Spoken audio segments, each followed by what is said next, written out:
May isang bansa sa malayong silangan, upirang ngalan perlas ng silanganan. Kagandahan nito ay walang katulad, dito tila bulaklak ay namumukadkad. Bagong upir, bagong tayo ay aahon sa mga dayuhang umalipin noong unang panahon. Tumindig ka, gulat ang iyong mga mata, panahon na sabi ng Abayahawa. Hello po sa ating lahat mga ka-Operians, welcome po muli sa ating talakayan ng Torah at Tipan. At sa ating pong mga subscribers, mga tagapakinig, mapagpalang araw, hapon o gabi sa inyong lahat. Saan man kayo naroroon, samahan nyo kaming muli sa ating pagpapatuloy ng talakayan. Ngayon po ay tatalakayan natin ang aklat ni Propeta Zephaniah. Zephaniah, Kabanata 1. Araw ng paghuhukom para sa buong mundo.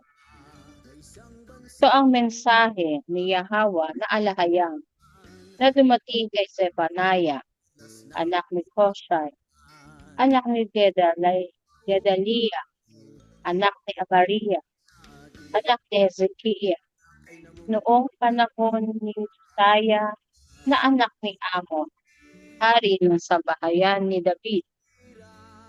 Lilipulin ko ang mga kasamaan mula sa ibabaw ng lupa. Lilipulin ko ang mga tiwaling nilalang, tao at hayop. Lilipulin ko ang mga ibon sa langit at ang mga isda sa dagat, pati mga idolo ng aking bayan na sanhi ng kanilang pagkatisod. Kapag binasak ko ang lahat ng masama sa ibabaw ng lupa, paghihiganti ko ang tribo ni Judah. Laban sa lahat na naghari, laban sa lahat na naghati sa aking lupa. Wawasakin ko ang lahat ng bakas ng pagsampa kay Baal sa Jerusalem, pati ang pangalan ng mga paring sumasamba sa mga imahe. Yaong mga yuko-yuko sa bubungan, upang sambahin ang mga bituin. Wawasakin ko ang mga sabay na sa alahayam at kay Molek sumasamba. Ang mga tumalikod sa pagsunod kay Yahweh at hindi naghahanap ni sumasangguni sa kanya. Tumahimik kayo sa harapan ng alahayam na si Yahweh, sapagkat malapit na ang araw ng kanyang paghuhusga. Naghanda ang alahayam ng isang piging. Pinapadal na niya ang mga inimbitahang kumain. Sa araw ng piging ng alahayam, ang mga pinuno at mga prinsipe ay aking parurusahan, at lahat ng sa masasamang banyagang bansay sumumpa ng katapatan. Sa araw na iyon, parurusahan ko ang mga lumalapastangan sa pasukan ng aking templo. Yaong mga pinupuno ito ng karahasan, panlilinlang at mga idolo. Sa araw na iyon, maririnig sa Jerusalem ang sigaw mula sa silangang pinto, mga taghoy mula sa bagong distrito, at malakas na pagbagsak mula sa mga buhol na dako. Tumaghoy kayo, mga naninirahan sa pamilihan, sapagkat ang lahat ng mandarayang mga ngalakal ay mawawala, at ang lahat ng magnanakaw ng aking ginto at pilak ay wawakasan. Sa panahong iyon, Susuyurin ko na may dalang mga lampara ang Jerusalem at ang mga walang pakialam ay aking parurusahan. Mga gaya ng alak na sa lata ay matagal nang naiwan, na iniisip, walang gagawin ang alahayam, mabuti o masama man. Ang kanilang kayamanan ay sasamsamin, ang kanilang mga bahay ay gigibain. Magpapatayo sila ng bahay na hindi nila matitirhan. Magtatanim sila ng ubasan, ngunit alak nito ay hindi matitikman. Malapit na, napakalapit na, ang dakilang araw ng paghuhukom ni Yahweh. Sa araw na iyon, ang mga makalangit na mandirigma ay hihiyaw ng may kapaitan. Ang araw na iyon ay araw ng kapuotan, araw ng matinding dalamhati at kaguluhan, araw ng pagguho at kapinsalaan, araw ng kadiliman at kalungkutan, araw ng mga maiitim na kaulapan, araw ng trumpeta at hudyot ng pakikipaglaban sa masasamang lungsod at sa kanilang toreng tinibayan. Dadalhin ko sa lahat ng tao ang ganitong kahirapan na para bang bulag silang nangangapa ng daan, sapagkat sila ay nagkasala at lumaban sa alahayam ng mga Hebreyong Israelitang bayan. Ibubuhos ang kanilang dugo gaya ng alabok, at ang kanilang bituka ay magiging duming nabubulok. Hindi sila maililigtas ng kanilang ginto o pila sa araw ng paghuhukom. Sa nag-aapoy na galit ni Yahweh, matutupok ang lahat ng masasamang sibilisasyon, sapagkat kanyang wawakasan ng biglaan ang lahat ng masasama at sumasamba sa mga idolo, sabi ng alahayam. Yada. Yada.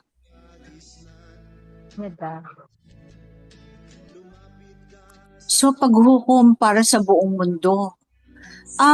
Itong sino ba to?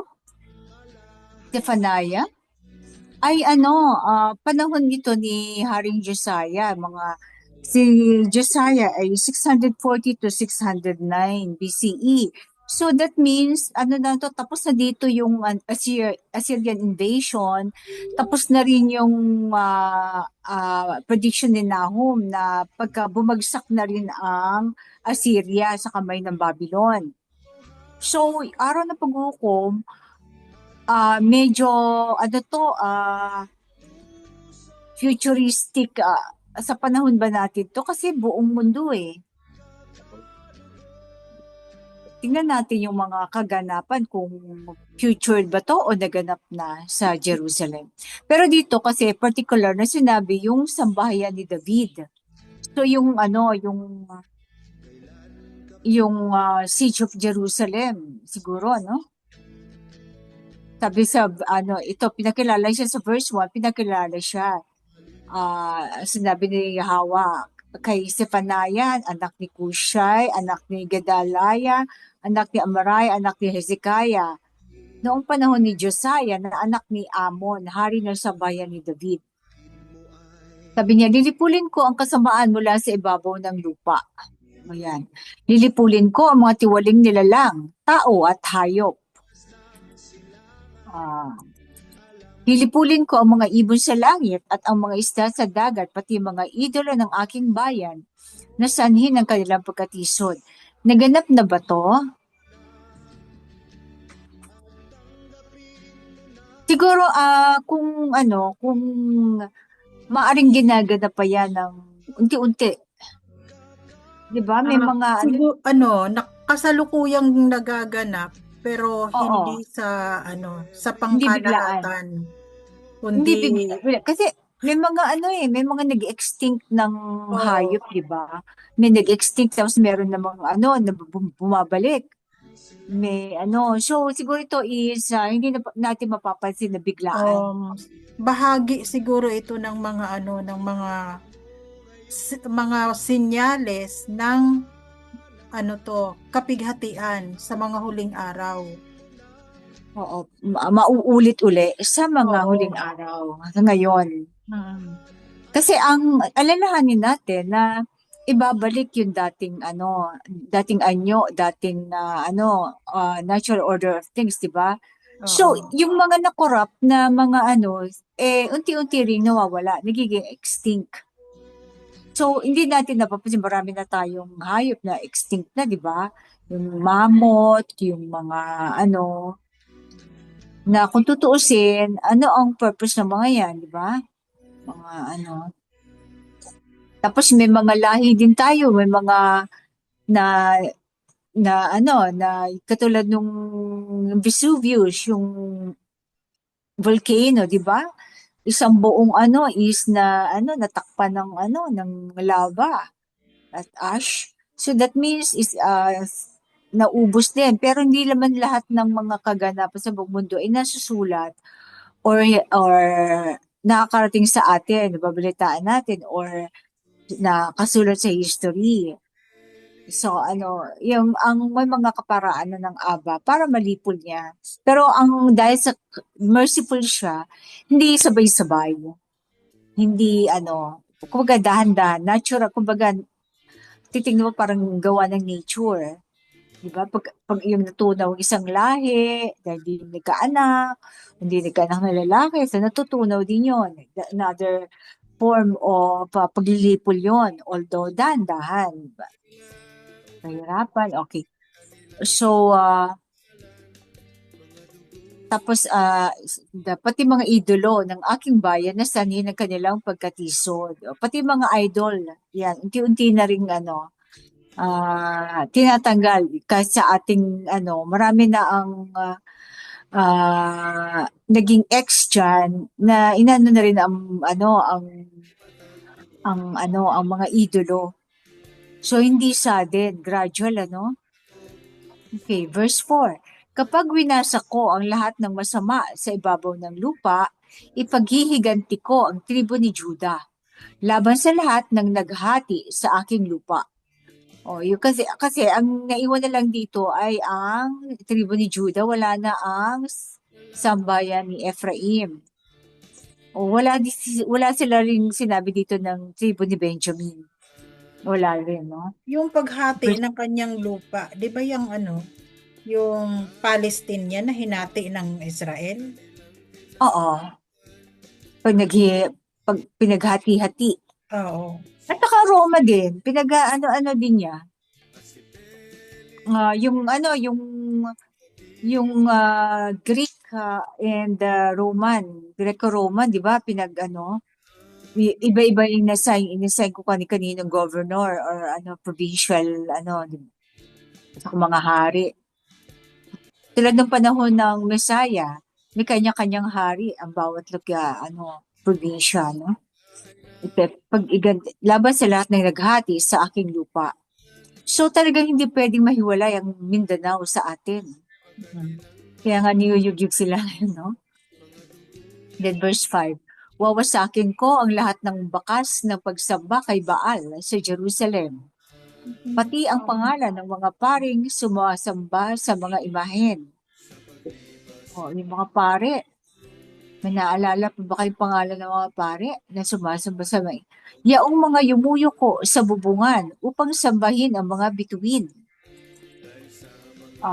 Actually, hindi lang bituin ang sinasamba nila eh. Yung Star of David, di ba? At saka yung crescent moon. Di ba? Yan yung crescent moon ay nasa ulo ni Inanna Ishtar. Yung crescent moon, tingnan mo yung mga puro may crescent moon yan, yung mga goddesses ng mga Babylon. Lahat yan may crescent moon yan. So yung mga Pati sa Muslim, di ba?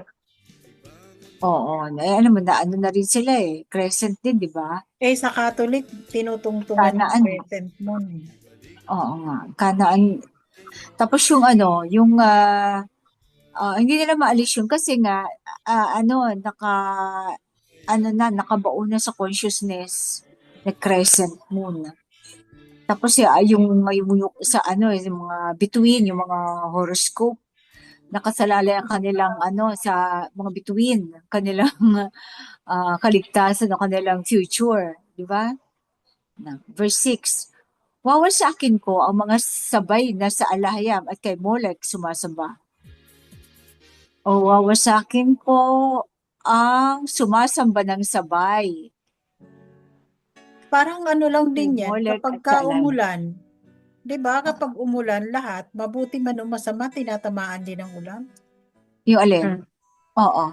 'Di ba? Pag ang alahayam, pag nagpadala siya ng kalamidad, lahat naman tinatamaan niya. Pero ang kaibahan, yung lahat ng mga nagtitiwala sa kanya at sumasamba sa kanya ay kanyang iniingatan. Yada. So itong prophecy na ito ay parang cleansing ito ng buong mundo. Pero hindi niya gagawin ng sabay-sabay. Ito ay gradual. Oo. Kaya akala nila hindi natutupad kasi gradual. Oo.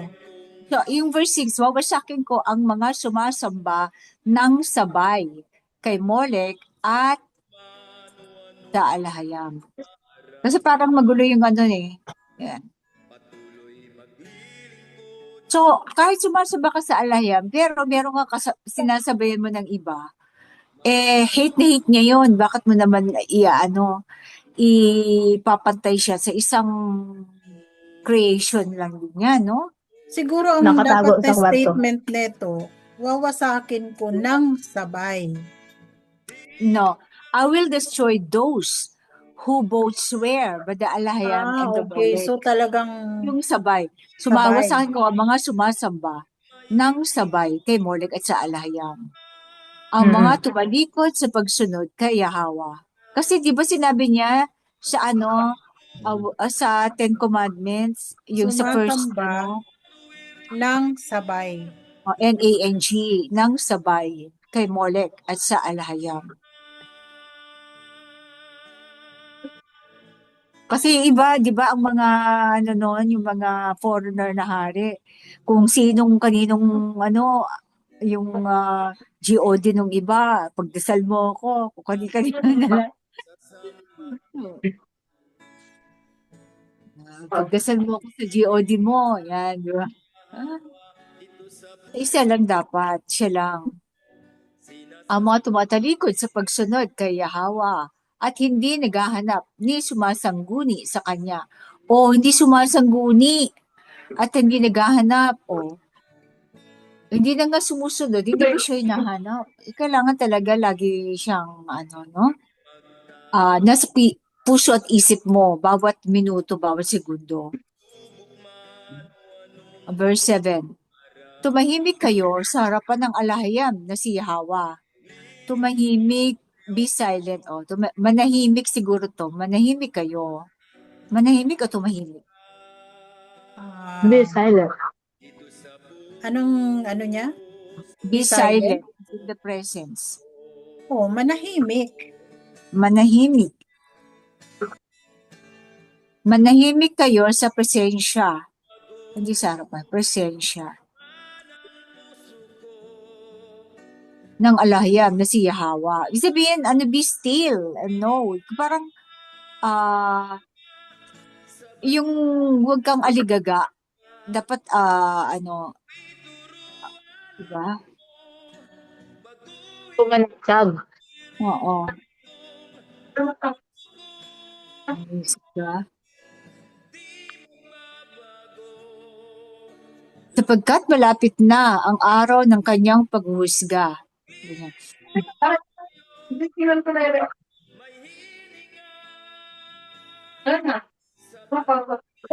Saan yung music? Okay, sisbol pa. Sapagkat malapit na ang araw ng kanyang paghuhusga. Naghanda ang Alahayam ng isang piging. Pinabanal na niya ang mga inimbitahang kumain.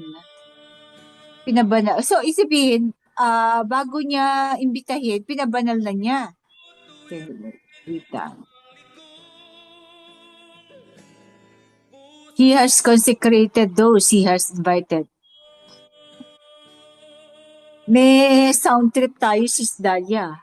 Oo nga eh. Akala ko nga si Bro Mario na nag-i-screen ng mga Ikaw lang ba? songs. Sa'yo yan?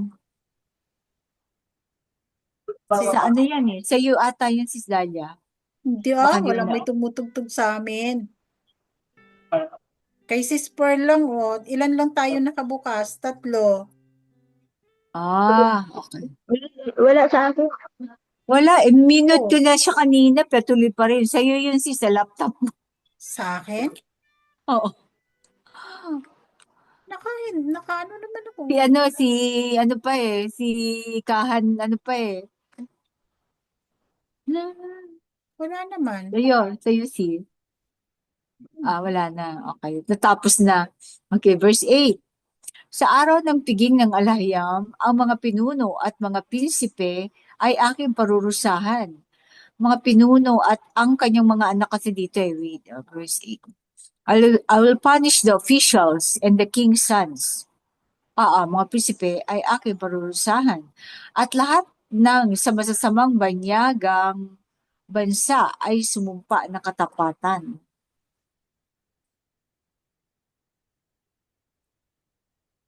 At sa lahat ng okay. At sa masasamang banyaga ay sumumpa ng kata. At sa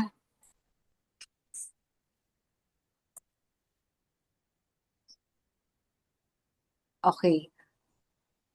So yung mga nagbigay ng allegiance sa mga masasamang bansa, parurusahan. Ano bang Naku, statement dito? on the day of the Alahayam's banquet, I will punish the officials and the king's sons, and all those who pledge allegiance to foreign wicked nations. Yung mga nagbigay ng allegiance Okay. sa mga banyagang masasamang bansa. Nako, ano ba tayo? Saan ba tayo Kaya pala Ito may nga, kasi punishment magulo ang tayo. statement eh. At lahat ng At sa lahat ng masasamang banyagang bansa at sa lahat na sumumpa ng katapatan sa masasamang banyagang bansa. at sa At lahat sa ng lahat sa sumumpa lahat ng sumumpa ng ng katapatan. katapatan Oo. sa masasamang Masasamang banyagang bansa. bansa. Ayun. Ayan. Kahit hindi rhyme, basta mas malinaw. At sa lahat ng sumumpa ng katapatan sa masasamang banyagang bansa. Kaya siguro pinarurusahan pa rin tayo hanggang ngayon, no? Yung allegiance kasi natin nandiyan sa masamang bansa eh. Hindi kaya, kapatid? Mare, Oo. Kaya kasi kailangan hindi pa naman tayo nakakalaya kasi sa sa colonizers natin eh. karamihan pa rin is nabubulagan, no? Okay, verse 9. Sa araw na iyon, parurusahan ko ang mga lumalapastangan sa pasukan ng aking templo, the threshold of my temple. All who desecrate the threshold. Bakit sa threshold? Sa threshold, ano nga bang Tagalog na Threshold threshold? ng templo. Ano bang Oo. threshold? Yaong mga pinupuno ito ng karahasan, panlilinlang at mga idolo. Sige, papasok na tayo sa okay. Yung threshold, yung pasukan ng aking templo. Nag-desecrate. Kasi yung mga dinesecrate ba nila? Hindi lang templo, ang mensahero, ang covenant. Di ba? Yaong mga pinupunong ito ng karahasan, panlilinlang at mga idolo. Pang- Idolatria ba actually idolatria. Idolatria. Idolatry eh. Okay, verse 10.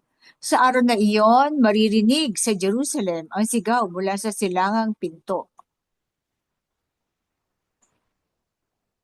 Sa araw na iyon, maririnig. Ano ba ng tatay mo? Pakainin mo. Bili kang pa yung laro.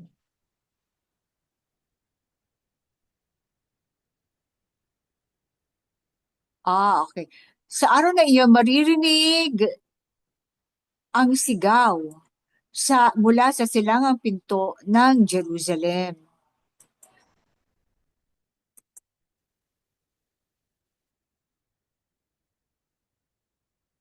Pinto sa Jerusalem. So, ito, silangang pinto.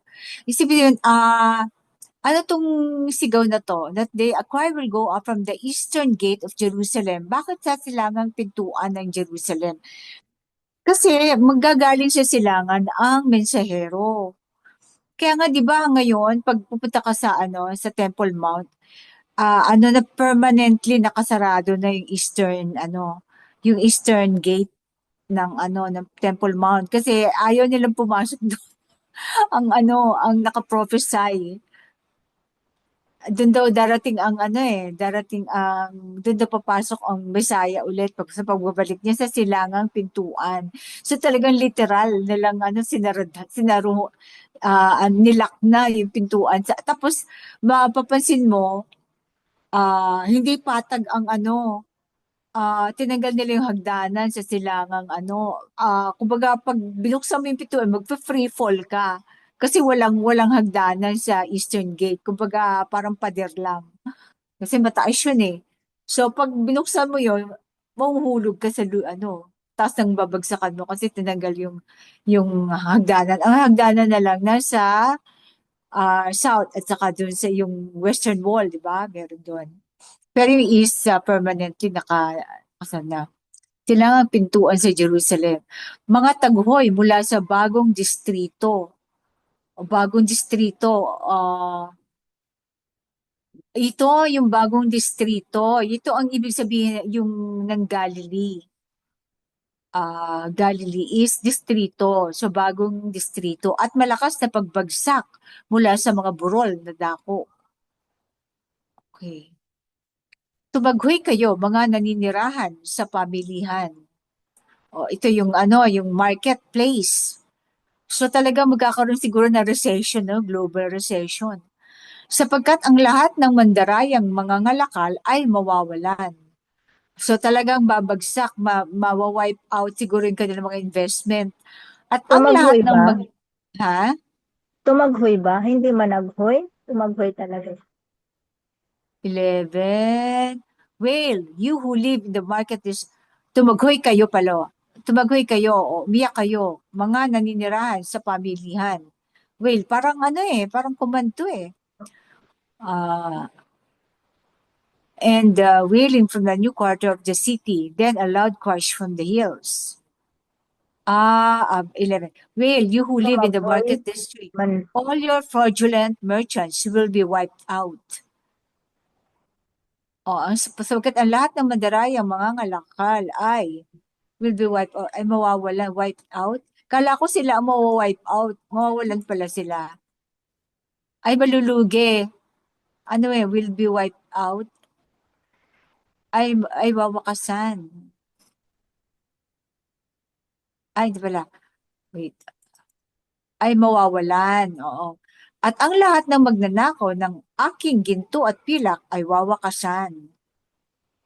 So, will be destroyed. Sino ba yung mga nagnakaw ng ating ginto at pilak? yung mga kumukuha, yung mga Oo. nag-aano sa ilalim ng mga Yung buhay. yung mga malalaking mining companies, usually mga yan eh. European at saka Northern Wawakasan American niya. yan. Canada, Kaya, mga yan. Di ba? kaya maraming namamatay. Kasi Oo. magnanakaw nga. Oo. kasama na yon. Lalo na yung malalaking, yung mga nag-invest yung mga siguro, malulugi, babagsak ang kanilang ano, ah, stock exchange. Yan, mga shareholders. Verse 12. Sa panahong iyon, susuyurin ko na may dalang mga lampara ang Jerusalem. At ang mga walang pakialam ay aking parurusahan. Yung walang pakialam, care for nothing.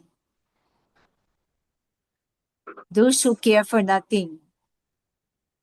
Mga gaya ng alak na sa latak ay matagal nang naiwan.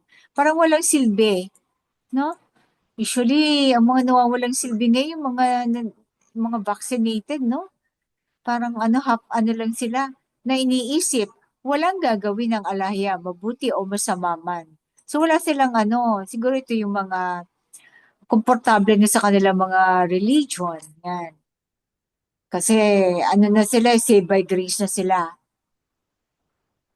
Saka komportable sa buhay. Verse 13. Ang kanilang kayamanan ay sasamsamin. Ang kanilang mga bahay ay gigibain.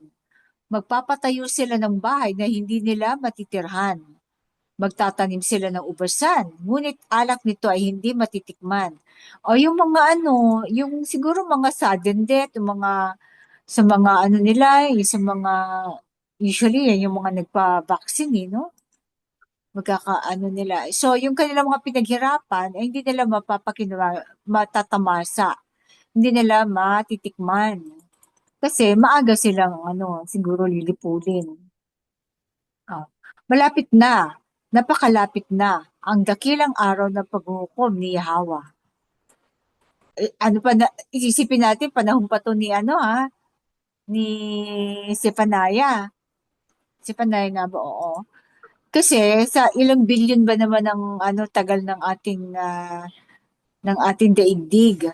So yung mula kay Zephaniah hanggang sa atin ay napakalapit na kung i-compare mo sa tanda ng ating daigdig.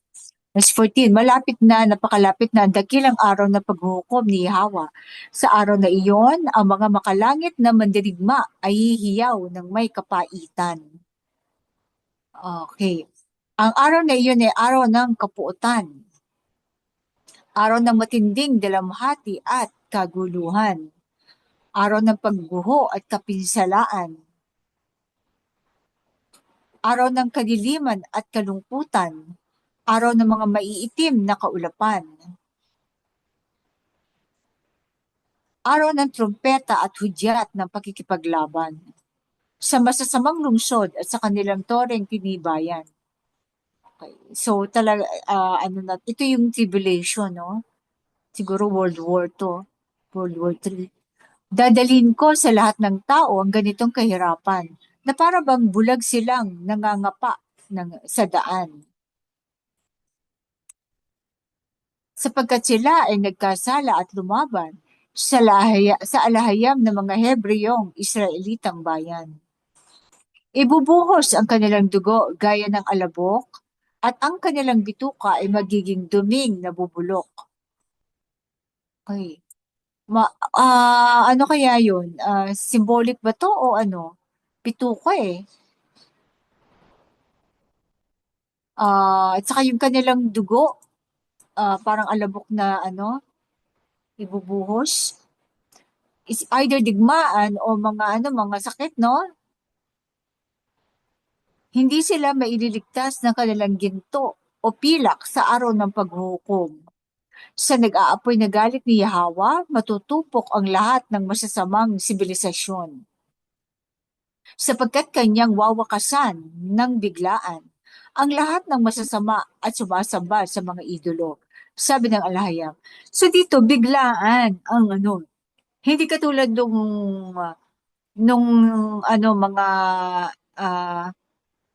mga ordinaryong mga tao, kumbaga sa natin yung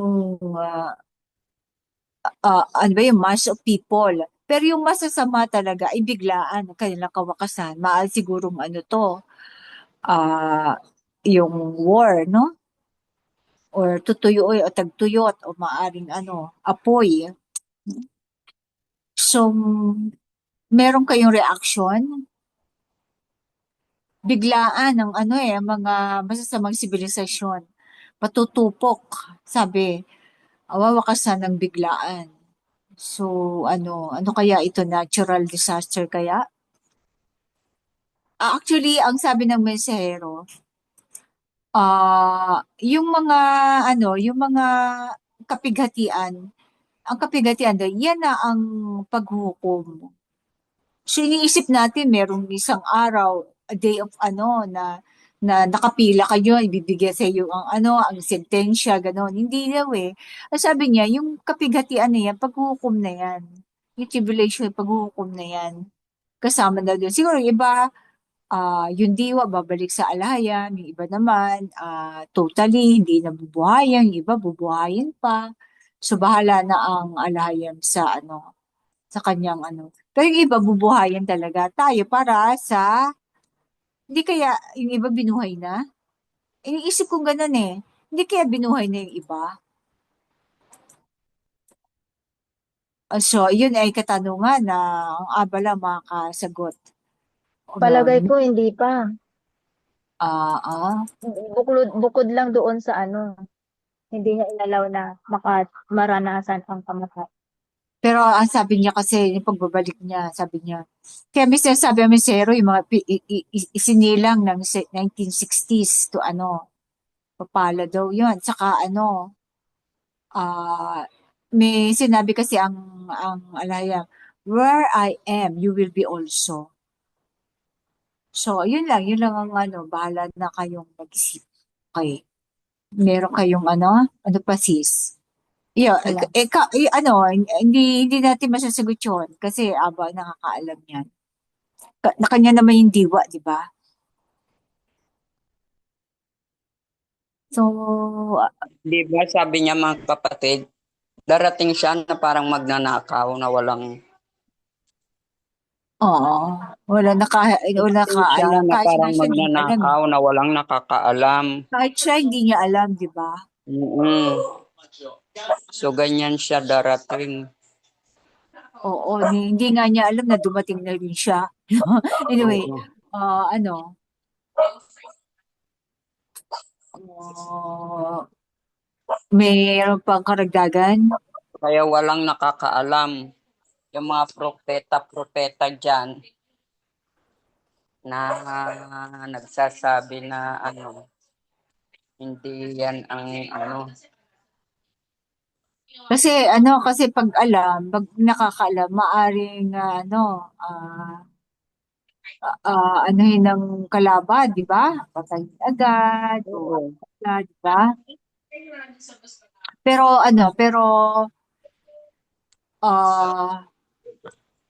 di ba nga, kaya tinukurap ang genetic natin para hindi na matuloy ang pagbalik. Hanggang ngayon, di ba? Yung vaccination, yan. Akala nga lang si Jose Rizal yan. Pero, ang kasi, may isa kasing kwento na nagulat ako. Kasi, sa isang ospital, nung ipinanganak ang mensahero, meron din babae nanganak ng ahas. Since may experience ka naman, malawak naman ang virtual assistant. At yung ahas na yon, oo, at ang ahas na yon, kwento niya yan eh. At tapos kinonfirm ko sa kanyang kapatid, kay Chairman. Yung ahas na yon, yan eh, susugon. Ang ginawa niya, pinagkaguluhan ng mga tao, di ba?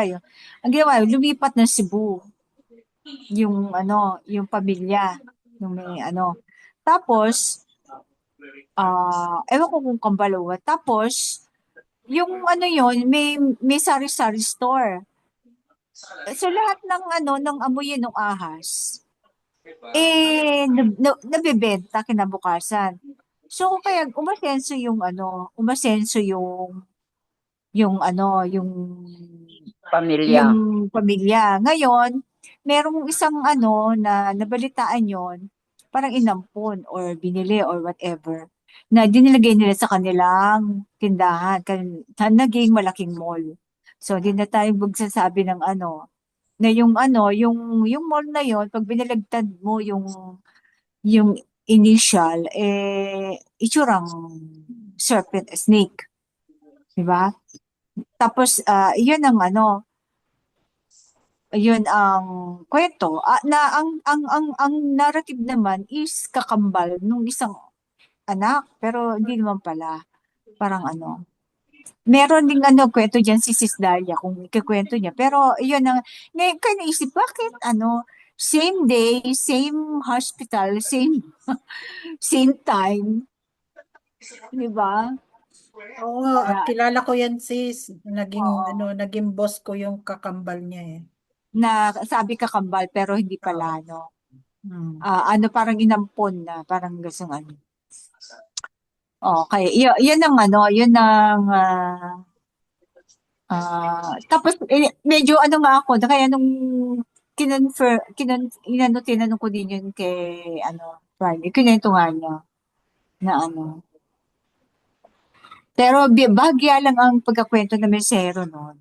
Pero tumimo yun sa isip ko.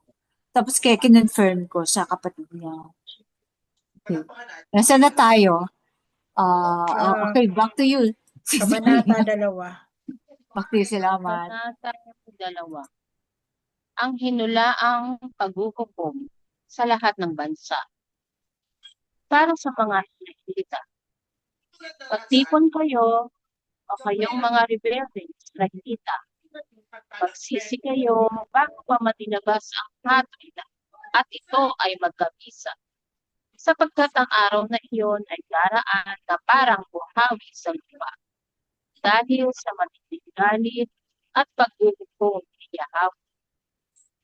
Hanapin ninyo ang alahayam, kayong piniling bayan, kayong sumusunod sa kanyang mga kautusan. Manatili kayo sa katwiran, hanapin at ipaglaban ang makalangit na kaharian, upang kayo ay maligtas mula sa kapapsahan ni Yahweh ang makapangyarihang alahayam. Para sa Pilistia, Yung ang Gaza ay iiwan ng wasak at ang Facebook, Ashkelon ay guguhuhin. Sa katanghaliang tapat, ang Ashdod ay mawawala at ang Ekron ay bubunutin. Sawing palad kayo, mga taga-Keres, kayong sa tabi ng dagat na ninirahan. Laban sa inyo ang puot ng alahayam, lupain ng mga Filistin sa Kanaan. Sabi ni Yahweh, wawasakin ko kayo at wala ni isa mang maiiwan. Ang lupain sa tabi ng dagat ay magiging bastulan na may mga balon na maiinuman at pulungan para sa mga kawan.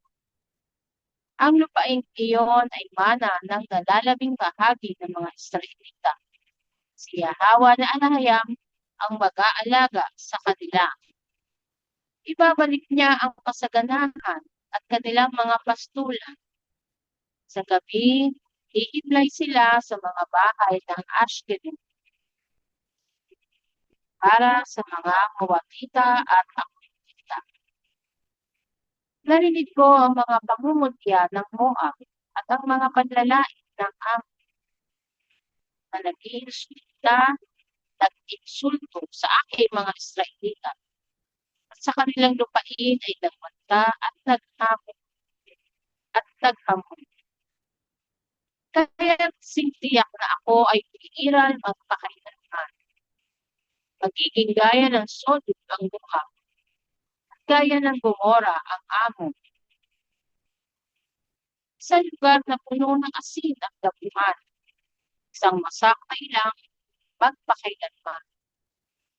Ang talabi sa aking bayan, sila ay sasamsama. Ang mga nakaligtas sa aking bansa ang magmamana ng kanilang kayamanan. Ito ang ganting kaparusahan sa kanilang kayabangan. sa kanilang pang-iis at panlilibak sa bayan ng Alahayam. Si Yahawa na Alahayam ay magiging mabutsik sa kanila at kanyang pupusain ang lahat ng mga idolo sa lupa. Ang mga dayuhan nasa malalayo, sa kanya ay magpapatira pa, mamatisay pumili sa kanilang bansa. Sapagkat si Yahawa na Alahayam ang nagsalita para sa mga Koshai. Kayo rin, mga taga-Kosh, ay mapapahama sa pamamagitan ng aking tabak para sa Babilon at Assyria. Babilon ba? Babilon.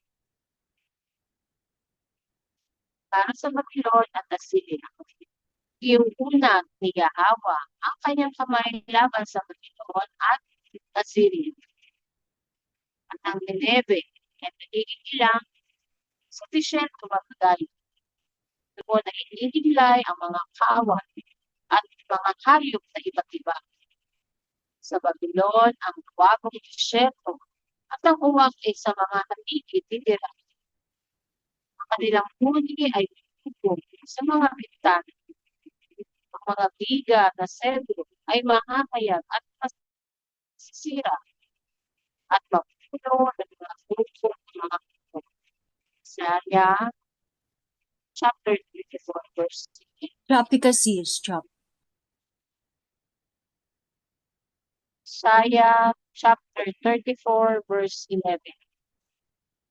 Ang Babylon ang lungsod ng kapalaluan na namumuhay sa kayabangan. Ang hari nito ay nagsabi ng kayabangan, ako ang natatanging isa. Wala nang iba bukod sa akin.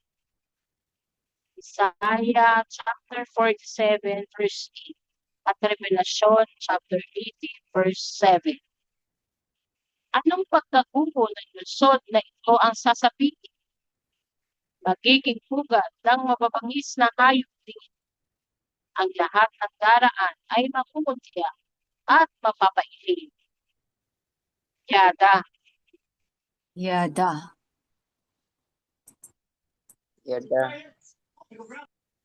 So ito naman ang hinula ang paghukom sa lahat ng bansa. So ito yung yung judgment na So hindi naman pala hindi na tayo hindi na tayo manghuhula.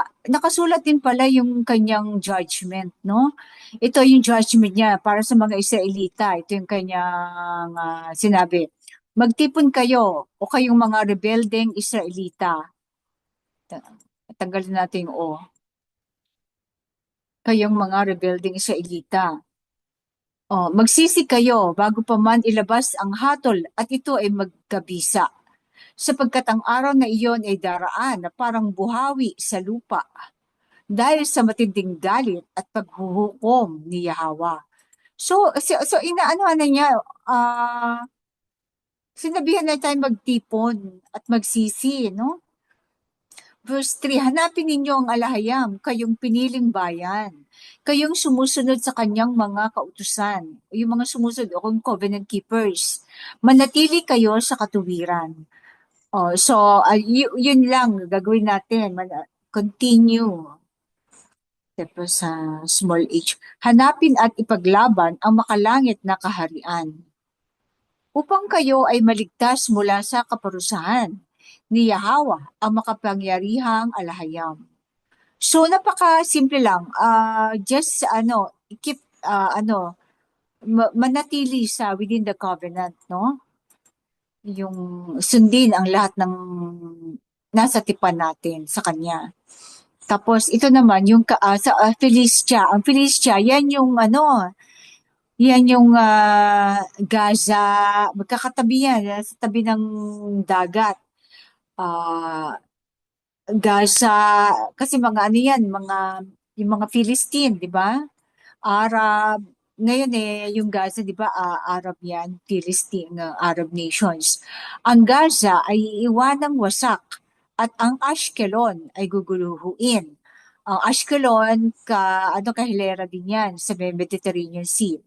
Sa katanghaliang tapat, ang Ashdod ay mawawala at ang Ekron ay bubunutin. Siguro naganap dito nung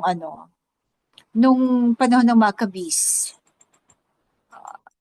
At ito ay naganap din uli nitong itong October 7, 2023, di ba? Parang hanggang ngayon inaano pa rin nila yung ah, Palestine, di ba? Palestine. Yun ang Philistia yan eh. Lugar ng Philistia. Verse 5. Kaya tinawag silang Palestine para sabihin na sila yung mga Philistine. Verse 5. Sawim palad kayo, mga taga-Keret, kayong sa tabi ng daan naninirahan. Laban sa inyo ang puot ng Alhayam, lupain ng mga Philistine sa Kanaan. Sabi ni Yahweh, wawasakin ko kayo at wala ni isa mang maiiwan. Siguro na naganap ito noon sa Kanaan, pero ito ngayon, siguro ang mga Zionist, mga Jewish siguro to, mga Keret, no? Ang lupain sa tabi ng dagat ay magiging pastulan na may mga balon na maiinuman at kulungan para sa mga kawan. Yung mga balon na to, di ba ang humukay nito ay ang mga sina Abraham, si Isaac, at saka si Jacob. Marami silang iniwang mga balon dyan eh. Verse 7. Ang lupaing iyon ay mana ng nalalabing bahagi ng mga Israelita. Yung mga beer, pag may sabing beer shuba, beer is balon eh, di ba? Beer shuba, beer ganyan. Ang lupaing iyon ay mana na nalalabing bahagi ng mga Israelita, remnants. Si Yahweh na Alahayam ang mag-aalaga sa kanila. Ibabalik niya ang kasaganaan at kanilang mga pastulan. Sa gabi, hihimlay sila sa mga bahay ng Ashkelon. Sa gabi, Ashkelon. Pero ang sabi nga, may bagong Jerusalem. Kung hindi man sa Jerusalem na ngayon, may darating na bagong Jerusalem. Okay, para sa mga Moabita at Amonita, sino to? Yung mga Jordanian, ito naman mga anak ni Lot, Moabite at Ammonite. Mga anak to ni Lot, pamangkin ni Abraham. Ako. Narinig ko ang mga pangungutya ng Moab at ang mga panlalait ng Ammon. Ano nga ito sa Maccabees nga to? Na nag-insulto sa aking mga Israelita at sa kanilang lupain ay nagbanta at naghamon. Inggit na inggit talaga sila sa no? Usually, kung sino pa yung kamag-anak mo, yun usually ang naiinggit sa'yo. Yung ibang tao hindi gaano, pero pag yung mga kamag-anak mo, no? Na ang verse na, kaya't sing tiyak ako ay umiiral. Surely sa exist. Wala namang magpakailanman eh. Magiging gaya ng Sodom ang Moab. Parang din yung Moab, matutunaw din, no? At gaya ng Gomora ang Ammon. Isang lugar na puno ng asin at damuhan. Isang wasak na ilang magpakailanman. Ang nalabi sa aking bayan, sila ay sasamsaman. Sasamsaman na mga Israelita. Ang mga nakaligtas sa aking bansa ang magmamana ng kanilang kayamanan.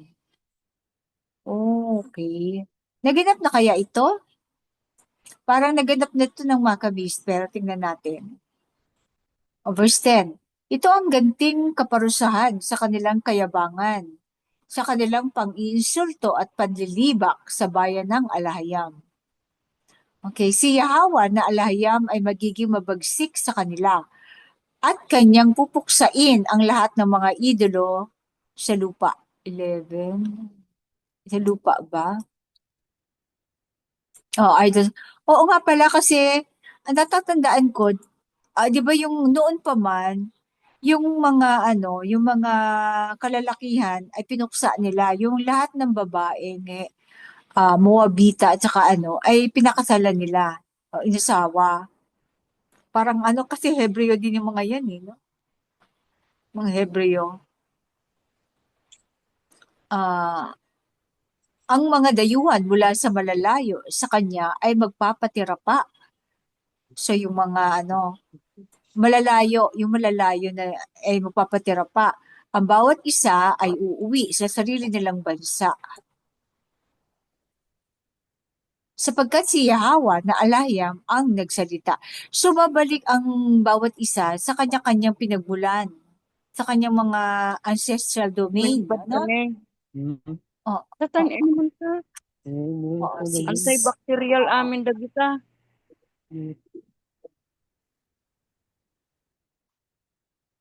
Tapos, para naman sa mga Kushite, ang Kushite ay mga hamay to.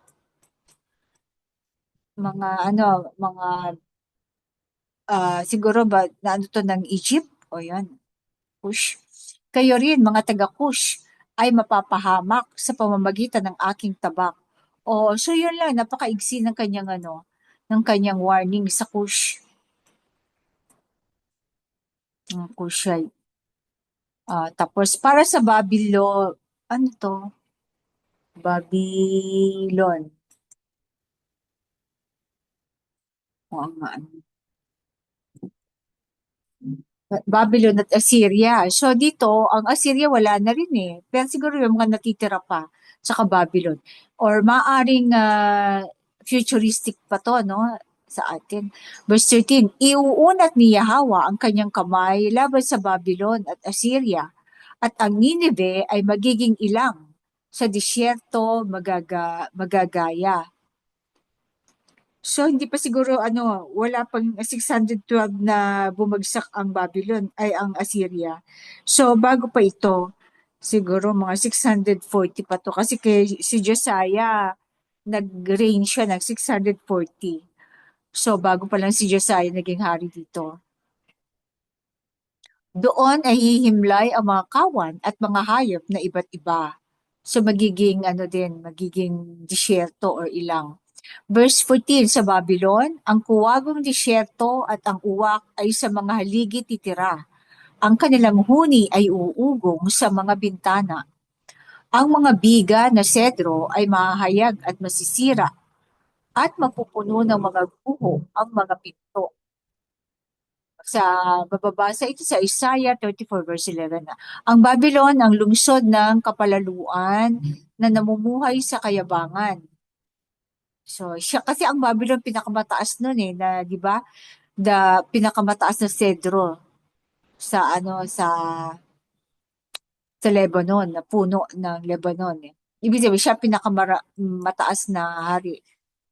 Ang hari nito ay nagsabi ng kayabangan, ako ang natatanging isa. Wala nang iba bukod sa akin. O naganap ito sa Isaiah at saka sa Revelation. So, kung nasa Revelation, ito yung nagaganap na ngayon, di ba yung kayabangan? Sino yung pinakamayabang na presidente? Ayun na yun, alam na natin kung sino yun. Anong pagkaguho ng lungsod na ito ang sasapitin? Magiging pugad ng mababangis na hayop din. Ang lahat ng daraan ay mangungutya at mapapailing. So kasi very sudden yung pagbagsak niya. Kasi siguro yung mga mapapadaan or makikita or matutunghayan sila. Actually, hindi ang papadaan kasi makikita mo na sa social media yung nangyayari sa sa bansang yun eh, no? Kahit yung nanay niya, yung UK, di ba? Paano na rin, nauna na bumagsak na rin ang kanilang ah, dynasty. Okay, may mga karagdagan kayo mga kapatid. Yung mga prophecy na to ay paulit-ulit na nagaganap. Naganap na ng panahon ng ng ano, ng ano, ni Josiah, di ba? Panahon na bago pa Messiah, tapos naulit uli sa Maccabees, then naulit uli sa ano, at mauulit muli. Nababago lang yung mga character, pero yung Babylon pa rin, no? Nababago lang ng location. Even yung Jerusalem, parang nabago na ang lokasyon sa Mount Zion. No? Okay, back to you, Sis Maria. Wala. Panata 3. Kasasakop ng mga ahas ang Jerusalem. Sa wimpalad ng Jerusalem, ang rebeldeng Luzon, na ngayon ay dinumihan ng mga kaamay ng mga mananakop. Isang lungsod na sumuway sa aking payo at tinanggihan ang aking mga propetang binilinan. Nagrebelde ang lungsod sa aking tipan at lumayo sila sa aking na alahyam. Sasakupin ang Jerusalem ng mga mananakop ng mga ahas na sumisiksid ng kanilang tulong. Mga asong gubat sa gabi ang kanyang kaparian, at sa umaga walang iniiwang laman. Kapag kanulo ang mga huwad na propeta ng mga kalaban,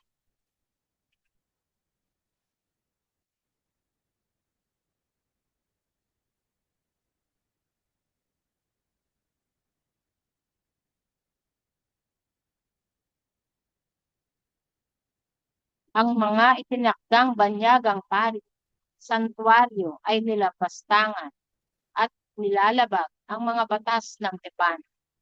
Ngunit matuwid ang alahayam ng lungsod na ito na si Yahweh. Ipinapatupad niya ang katarungan tuwing umaga. Araw-araw ay nagtatagumpay siya. Ngunit ang mga mapang-aping mananakop ay walang hiya. Ang nalalabing Israelita ay hindi pa rin nagsisisi. Pinasa ko ang masasamang bansa.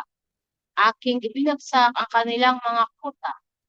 Iniwan kong walang tao ang kanilang mga lansangan. Walang sinumang dumaraan. Ang kanilang mga lungsod ay guhuan. Iniwan ng tiwangwang at walang laman. Tungkol sa Jerusalem ay inakala ko, tiyak na sila ay matatakot sa akin at tatanggap ng pagsaway at payo. Hindi sana kayo mawawasak sa inyong pinagkakanlungan.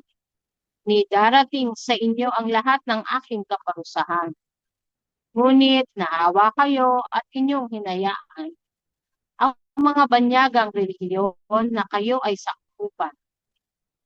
Kaya't hintayin ninyo ako at ako ay kikilos. Ako ay uupo upang magpataw ng hatol na lubos. Buot sa inyong mga mananakop ay aking ibubuhos. Nagpasya na ako na tipunin ang mga kaharian at bansa, ang mga masasamang mananakop na sa mga idolo sumasamba ay tutupukin sa apoy ng aking mabangis na paghuhukom at parusa. Joel chapter 3 verse 2. Sabi ni Yahweh na alahayam, pagpapanumbalik sa mga Israelita. Pagkatapos nito, lilinisin ko ang nalabing mga Israelita upang silang lahat ay tumawag sa pangalan ni Yahweh at kanya lamang ang kanilang paglilingkod at pagsamba. Mula sa kabila ng mga ilog ng Kosh na pinangalatan, sasamba ang aking bayan, mag-aalay sa akin ng may katwiran.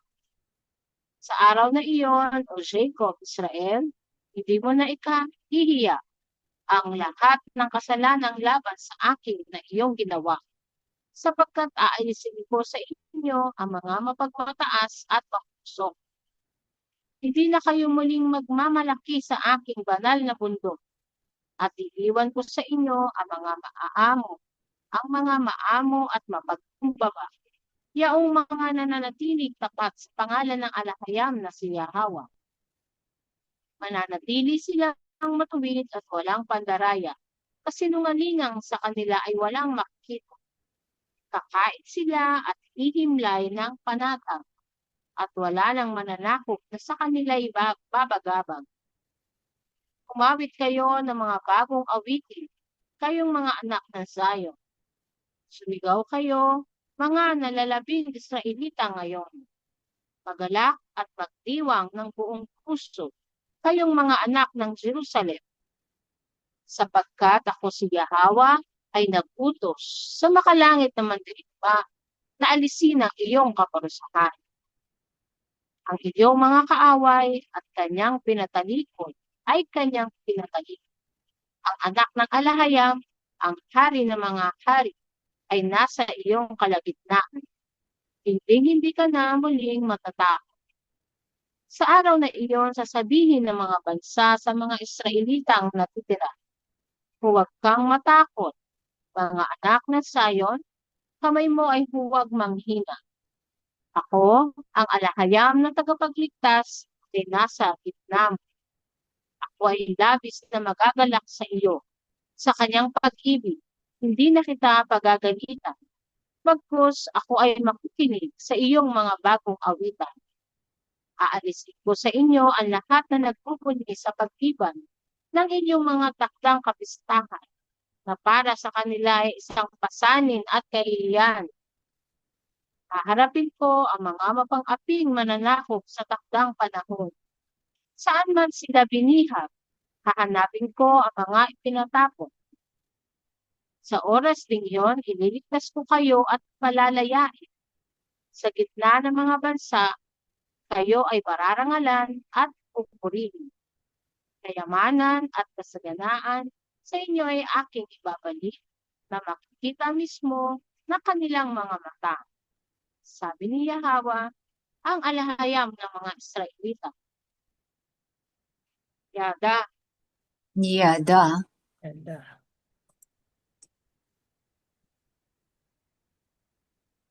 Yada.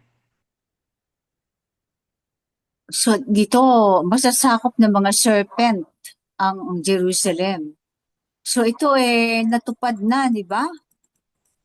Nangyari noon, mga Canaanite, at naganap uli noong 1940, kaya ba? 48 ba? 47? Sorry, hina ako sa history. Kailan ba to, kailan ba yung, Balfour? Huh? So, nasakop ng mga, serpent ang Jerusalem. Sa wimpalad na Jerusalem, ang rebeldeng lungsod na ngayon ay dinumihan ng mga kamay ng mga mananakop. So, yung mga dinumihan ng kamay na binaan ng mananakop. Isang lungsod na sumuway sa aking payo at tinanggihan ang aking mga propetang binilinan. So, tinanggihan nila yung mga propeta, kaya sila nagkaganyan. No? So, nagrebelde ang lungsod sa aking tipan at lumayo sila sa akin na alahayam. So, yung North and South Kingdom, yung sambahayan ni Ephraim at sambahayan ni David, nasakop. Tapos pag kinukuha din nila yung Philistia, lahat ng yung nasa southern part ng ng sambahayan ni David. So, medyo malaking area niyon, no?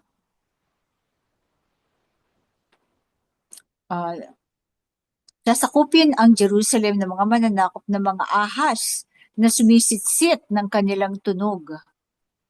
Mga asong gubat sa gabi ang kanyang kaparian. At sa umaga walang iniiwang laman.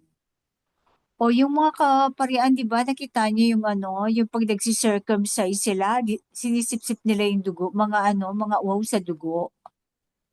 Tapos sabi, sa gabi yun sa umaga walang iniiwang laman kasi binibenta sa mga fast food. Narinig niyo ba yung yung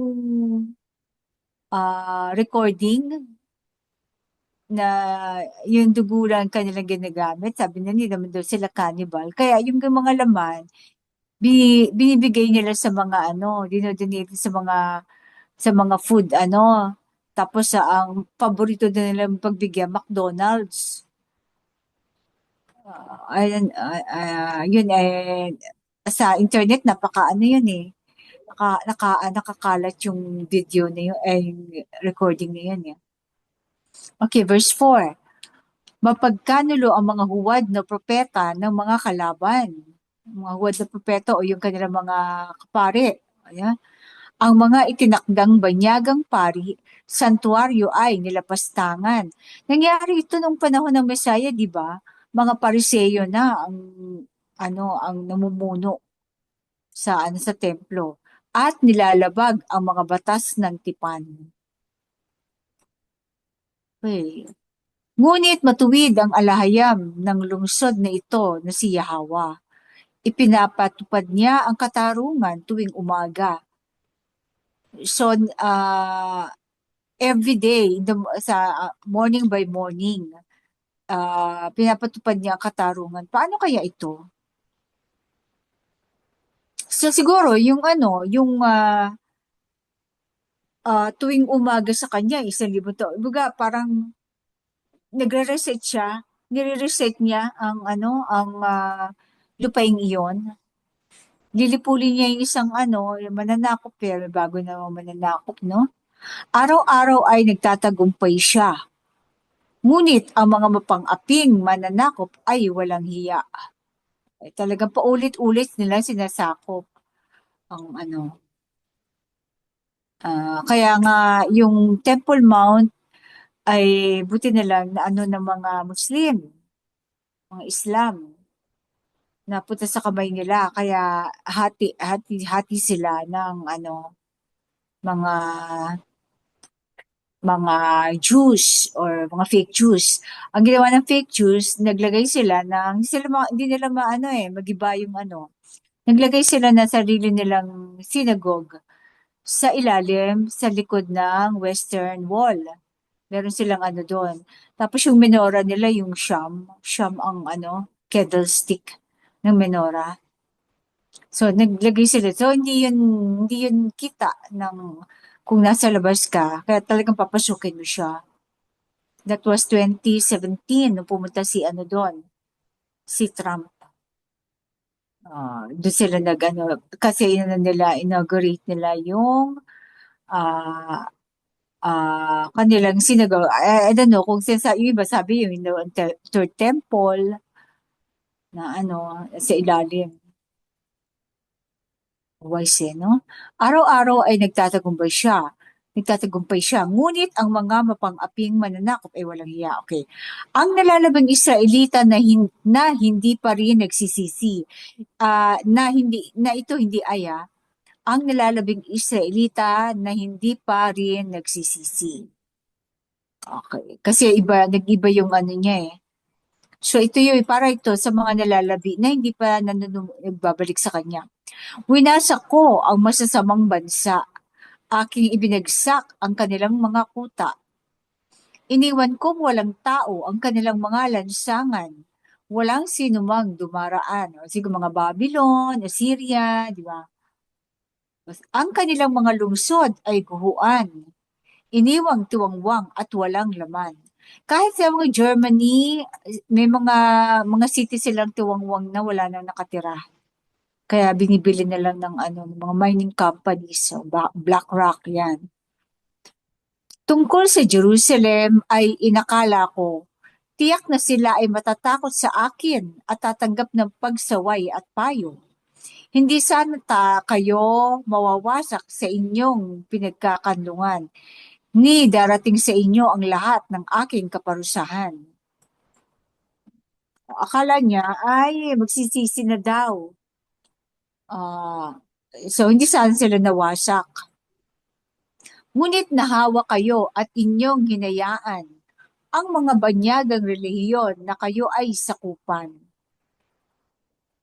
Yung mga colonizer, nahawa sila doon. Sa naman, dito naman sa Ophir, nahawa din tayo. Talagang tinanggap nung ating mga nasilaw sa mga manika. Siguro nula sila nakakita ng manika o ng Barbie dolls, no? Kaya tinanggap ni tuwan-tuwa siguro siya. Nakalimutan niya yung tipan. nakalimutan na niya yung tipan sa mga ano natin. Kasi ang may mga, ang mga jokta niya siguro, may mga ano sila, yung mga mummified na pinaliit, mga anito. Kaya siguro akala nila normal lang ang magkaroon ng mga idolo. Okay, verse 8. Kaya't hintayin ninyo ako, at ako ay kikilos. Ako ay uupo upang magpataw ng hatol na lubos. Poon sa inyong mga mananakop ay aking ibubuhos. So, kaya't hintayin ninyo ako, sabi niya. So, hindi niya totally lilipulin yung mga hindi pa nagsisisi. Mabuti na lang yung ating mga may pag-asa pa ating mga kamag-anak, mga kababayan. Ako ay uupo upang magpataw ng hatol na lubos sa inyong mga mananakop ay aking ibubuhos. Nagpasiya na ako na tipunin ang mga kaharian at bansa, ang mga masasamang mananakop na sa mga idolo sumasamba ay tutupukin sa apoy ng aking mabangis na paghuhukom at parusa. Joel 3 verse 2. Sabi ni Yahweh na alayam. Yung mga di ba, yung mga sinasabi mga Christian nation, pero ang kanilang mga namumuno, kay Baal pa rin. Kay Baal, may pa sila. Yung, tingnan niyo na lang yung Epstein file, di ba? Kita niyo dyan kung sino-sino mga sumasamba sa mga idolo. Si Epstein file. Pagkatapos nito, lilinisin ko ang nalabing mga Israelita. So, yung lilinisin niya, yung mga natitirang remnant. So, hindi lahat talaga ay maliligtas, upang silang lahat ay tumawag sa pangalan ni Yahweh at kanya lamang ang kanilang paglilingkod at pagsamba. At sa kanya lamang. Siguro at sa kanya. 9. Mula sa kabila ng mga ilog ng Kush na pinangalatan, sasamba ang aking bayan, mag-aalay sa akin ng may katuwiran. So, ito yung mga ilog ng Kush, kabila. Yung mga tribe of Judah, kasi di ba doon nagkanlong ang tribe of Judah sa Kush, sa Africa? So, mula sa kabila ng mga ilog ng Kush na pinangalatan, sasamba ang aking bayan, mag-aalay sa akin ng may katuwiran. So, yung mga pinangalatan ng tribe of Judah. So, yung Africa, sa araw na iyon, o Jacob Israel, hindi mo na ikahihiya ang lahat ng kasalanang laban sa akin na iyong ginawa. So, patatawarin na niya. Sapagkat aalisin ko sa inyo ang mga mapagmataas at mapupusok. So, yung may mga mga pagmataas at mapupusok, so yung may mga dominant blood ng mga serpent, mapupusok. At saka mapagmataas, yung mga may pa rin. Narcissistic, yan, aalisin ko sa inyo. Hindi na kayo muling magmamalaki sa aking banal na bundok, sa kanyang kaharian, banal na bundok. At iiwan ko sa inyo ang mga maamo at mapagpakumbaba. Nako, mga kapatid, may iwan ba tayo? Maamo at mapagpakumbaba. Yung mga nananatiling tapat sa pangalan ng alahayam na si Yahweh. So, siguro ito ipanalangin natin, magmapagpakumbaba pa tayo. Maamo. Okay, tapat sa pangalan ng mananatili silang matuwid at walang pandaraya. Okay, capital K. Kasinungalingan sa kanila ay walang makikita. Ako lang siguro tama. Small k, comma lang yun. Okay. Mouse. Okay. Kakain sila at hihimlay ng panatag at wala nang mananakop sa kanila ay at wala nang mananakop na sa kanila ay babagabag. So wala nang mananakop. Verse 14. Siguro wala nang mananakop sa atin pero yung nakikipag-alyansa pa rin ng ating gobyerno, no? Tuta pa rin, no? Verse 14. Umawit kayo ng mga bagong awitin, kayong mga anak ng Zion. Sumigaw kayo, mga nalalabing Israelita ngayon. Magalak at magdiwang ng buong puso, kayong mga anak ng Jerusalem. O yung mga New Jerusalem, no? Sapagkat ako si Yahweh ay nagutos sa makalangit na mandirigma na alisin ang inyong kaparusahan. Yung makalangit na mandirigma, naka-italicized at saka capital letter. So, si King Yahweh siya ito, no? Makalangit na mandirigma, na alisin ang iyong kaparusahan. Ang iyong mga kaaway ay kanyang pinatalikod. Ang anak ng alahayam, ang hari ng mga hari, ay nasa iyong kalagitnaan. Siguro yung siguro marami to, plural. Kayong mga anak ng Jerusalem ang inyong kaparusahan. So verse 15, inyong kaparusahan. Tapos, ang inyong mga kaaway, verse 15. Ay kanyang, at ang anak na alahayam, ang hari ng mga hari, ay nasa inyong kalagitnaan. Hindi na kayo muling matatakot. Hindi na kayo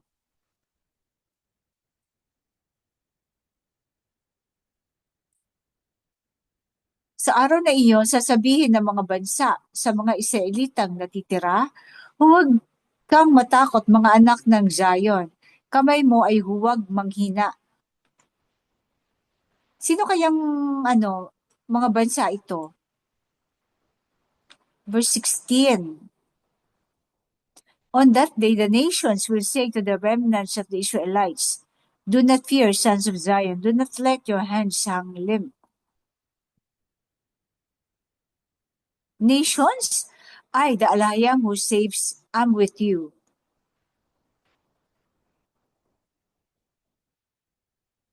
So, ang mga bansa ba magsasabi, huwag kang matakot, mga anak ng Zion, kamay ninyo ay huwag manghina.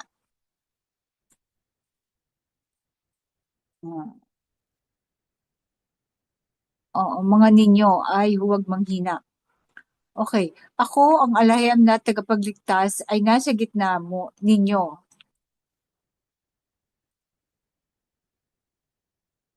Ako ay labis na magagalak sa inyo. Sa kanyang pag-ibig, hindi na kita pagagalitan. Siguro nga, singular na lang natin iyo. Ako ang alahayam na tagapagligtas ay nasa gitna ninyo. Nasa gitna, ano ba?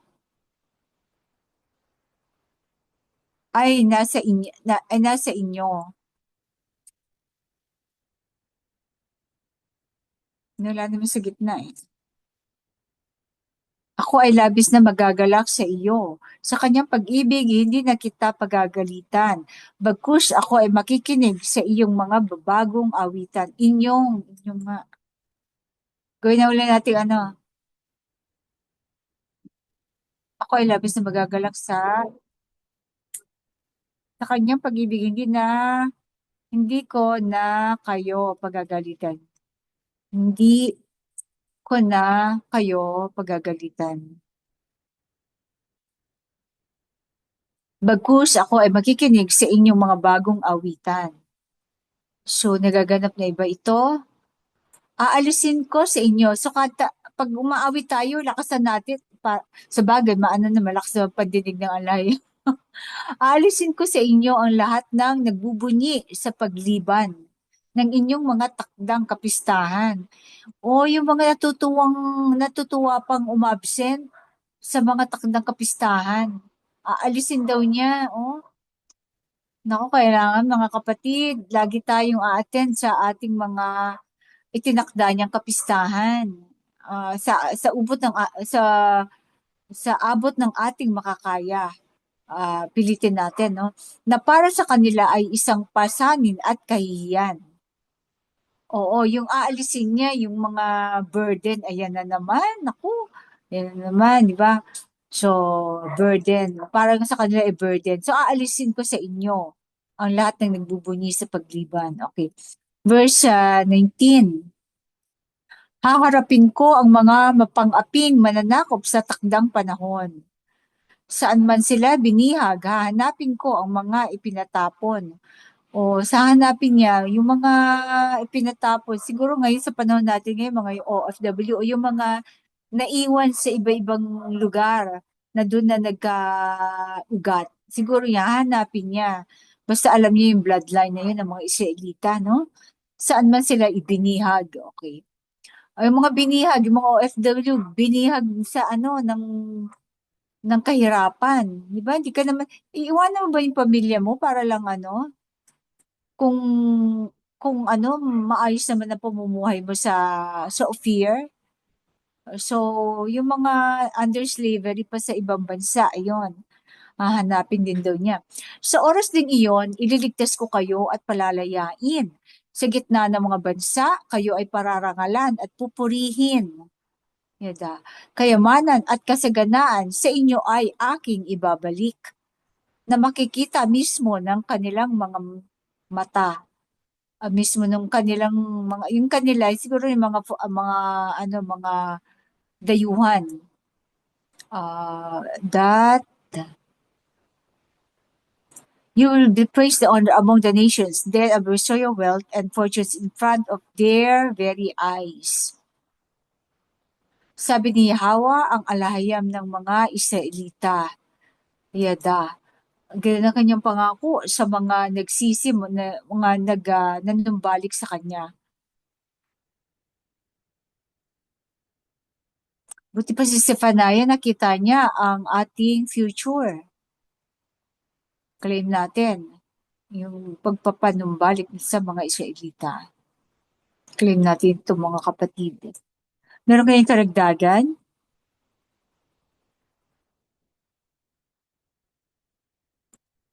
Kung wala na, ito ang salita ng alahayam, halalwaya alahayam yada. May musika ka, Sis Dalia? Meron ba kayong masasuggest? Mga pagpupuri.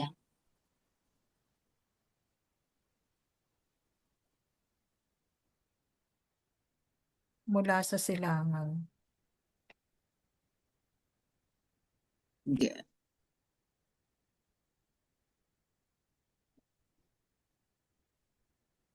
Salamat mga kapatid. Be blessed. Shalom.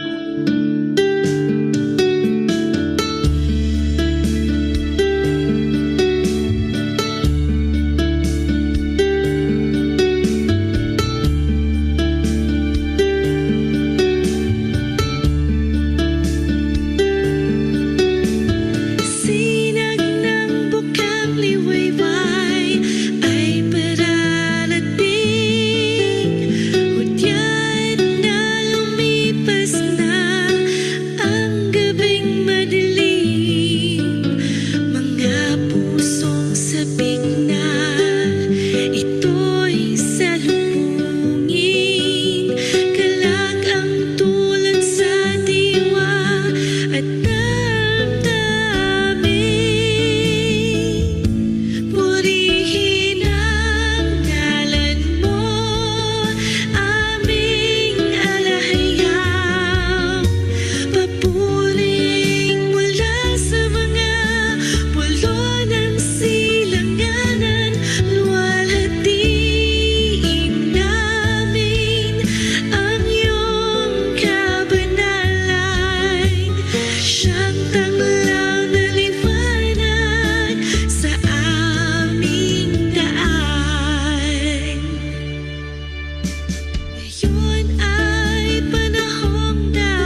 I just turned 54. Today I'm starting a 28-day Tai Chi walking challenge.